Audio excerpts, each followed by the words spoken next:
میں ملتان میں ایک ڈاکٹر کے پاس گیا تھا، معمر آدمی تھا، ریٹائرڈ تھا.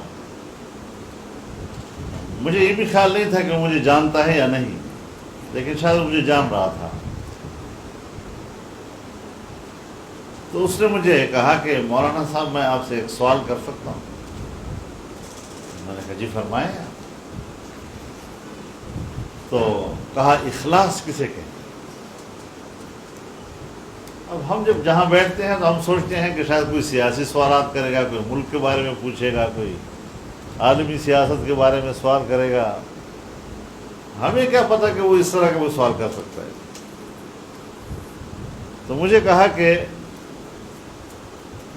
اخلاص کے کیا معنی؟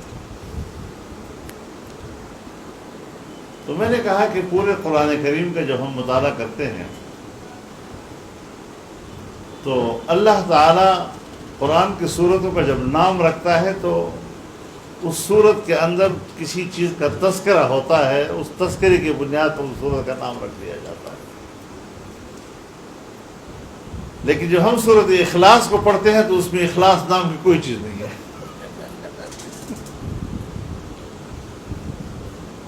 تو پھر ظاہر ہے کہ ہمیں اس پوری صورت کے مضمون کو سامنے رکھ کر اس کا خلاصہ نکالنا پڑے گا کہ اس پورے صورت کے مضمون کیا کہتا ہے.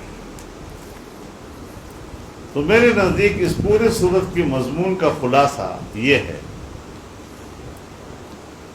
کہ انسان کی نیت یا انسان کا ارادہ اور اس ارادے پر مبنی عمل وہ ایک ہی ذات کی طرف متوجہ ہو، اس کا رخ ایک ذات کی طرف ہو اور وہ نظر ایک ہی ذات پر مرتکز ہو، ارادے اور نیت کی بھی اور اس ارادے اور نیت پر مبنی عمل کی بھی، تو پھر جا کر یہ اخلاص بنتا ہے. یہ میرے نزدیک اس کا خلاصہ ہے. تھوڑے دیر سکوت کے بعد کہا کہ اللہ آپ کو اجر عطا فرمائے. کا شکر ہے کامیاب ہو گیا.